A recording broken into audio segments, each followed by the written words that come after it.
Well, Brangelina may unite on the big screen again. Check out those moves. Kim and Kanye make it official, and a star-studded Derby day. It's all in Pop Talk.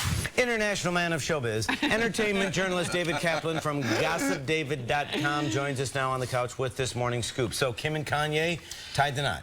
Well, no. Okay. Cliffhanger, I know, right? Got excited here. So initially the reports know that they were picking up their marriage license last week in LA because they're going to be marrying in Paris in about a month. They have to do that first. But now, actually, within the last few hours, the rep is not commenting, and a source is saying they actually didn't get married yet. So, but, you know, they're going to pick up the, once you get the license, though, you still have to have the ceremony. So they got the license, but there was no private ceremony over the weekend. But it's going to happen because they have to do this in Los Angeles. Right. They have to have a civil ceremony before they head to France and do the next the religious ceremony. Could they just be putting people off because, you know, they're going to be at the Met Gala. They're in town. Tonight, yeah. And that could be like their big coming out. Do you think, or am I reaching here? I think you may be reaching because I don't. They wouldn't have gotten it out there that they weren't married. Because then if they go tonight and she shows a ring, it's gonna be really obvious that they were lying. Right. It's gonna happen any day. Sure. I mean, it has to, right? Yeah. But tonight, you know, it's a great PR spin. It's typical Kardashian. Of course. Because everyone tonight at the Met Gala, which you know is huge, all the stars go,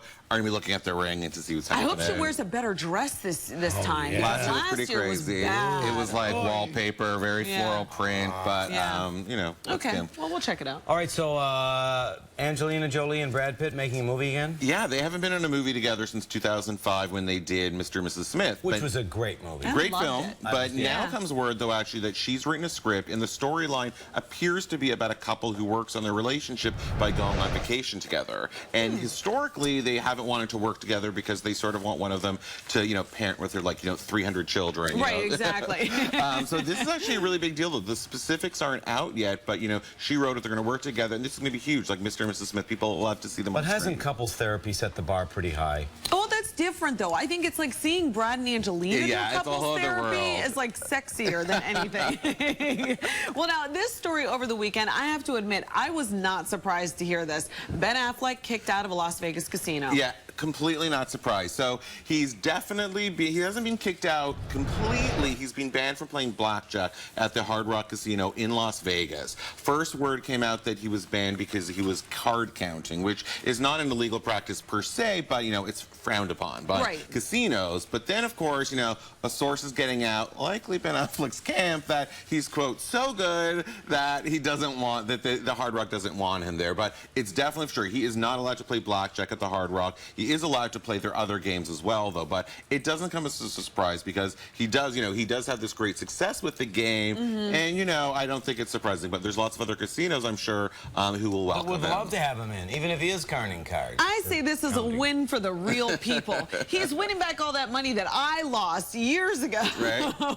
You know? But, I mean, I guess that it is frowned upon. But other people were saying that maybe other casinos may follow suit and ask him not to play blackjack. Exactly. You know, because at the end of the day, listen, I mean, it's great, of course, PR for them to have Ben Affleck, but at a certain point, it's all about money. That's what matters in this world. So it's like little Vegas casinos, that's what they operate in. They don't operate on having Ben Affleck in their casino. So if they feel they're getting, you know, sort of screwed over, they're going to say, see ya. Yeah, giddy up. Hey, speaking of, you just came back from the Kentucky Derby? Yes, the Kentucky Derby was a really big event, actually, this weekend. I love the names of the horses there. That's the best thing. Give us some. Give us a name. California Chrome was the winner, right? Okay.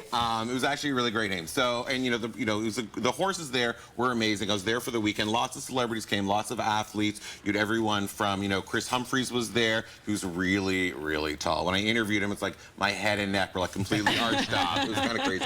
Julius Erving was there. Miranda Lambert looked amazing. Really? Jody Messina, a lot of country stars were there. Jody Messina, she sang the national anthem. I think we have pictures of you, too, that we can throw up there. You were on my timeline on Twitter yesterday. It was a lot. So, is that Tara Lipinski? Tara Lipinski and John O'Weir. And then, you know, I was doing there, Moet and Chandon was the sponsor of the Kentucky Derby. And a big part of the Kentucky Derby is right before the big race, there's a Moet and Chandon toast to kick it off with champagne. And I was cheering and doing lots of Taylor Jane, my girl. Whoa, hey, girl. Oh. We were doing toasts on the red carpet with Moet and Chandon. They had little minis, and also there was a huge Moet and Chandon bottle. What do they call when they're really big? Oh, like the Magnum. Magnum, Yeah, that's it. it. That Magnum was signed by all the celebrities. Wait, look at Pete Wentz, how cleaned up he looked. Wait, is that Naomi Campbell? Oh, no, that's Angela Bassett. Angela Bassett. But wait a minute, a huge compliment to Angela Bassett for looking like Naomi Campbell in She looked amazing. And what was amazing about this, honestly, it wasn't just a photo op. When all the celebrities signed this Magnum of Moet and Chandon, it's going to go to charity. So that's wonderful. There was a lot. Some of the Jacksons. That's the Jacksons, Jackie and Marlon. And then finally Kim Johnson. And I will tell you just a couple things what they said. That's from Dancing with the Stars. Yeah. I asked her who would she like to have on Dancing with the Stars. She said Bill Clinton. She'd like a silver fox on the show. Could you imagine? But of course, Hillary Clinton. What a great, I think a great campaign initiative. You know, she wants to run for the White House for her to be on Dancing with the Stars. She could wear a sequined pantsuit. It would be awesome. Seed. Exactly. You really knocked yourself out on the hat. Right? I know, right? Thank you, H&M. No. David, thank you so much for being here. Always great to have you on the couch. All right, thanks a lot, guys. All right, still